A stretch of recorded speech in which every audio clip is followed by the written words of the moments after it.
கன்றுகளும் போயிடும். கிருஷ்ணருக்கு நல்லாவே தெரியுது இது ஒரு அரக்கன் தான்னு. ஆனால் என்ன செய்யறது, சிறுவர்களையும் கன்றுகளையும் அசுரன் கிட்ட இருந்து காப்பாத்தியாகணுமே. அதனால கிருஷ்ணன் ஒன்றுமே தெரியாத மாதிரி அவனும் பாம்போட வாய்க்குள்ளே போயிடுவான். அகாசுரனும் இதுக்காகத்தான் காத்துக்கிட்டு இருந்தான். உடனே தன்னோட வாயை மூட ஆரம்பிக்கிறான்.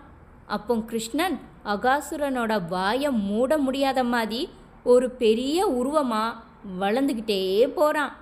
அகாசுரனால் மூச்சு கூட விட முடியலை. வலியால் உருண்டு புரண்டு விழி பிதுங்க இறந்தே போயிடுவான். அகாசுரனோட வயிற்றுல மயங்கி கிடந்த சிறுவர்களையும் கன்றுகளையும் கிருஷ்ணன் காப்பாற்றி வெளியே கொண்டு வரான். மயக்கத்தில் இருந்து முழிச்ச சிறுவர்கள் வீட்டுக்கு போய் சேர்ந்தாங்க.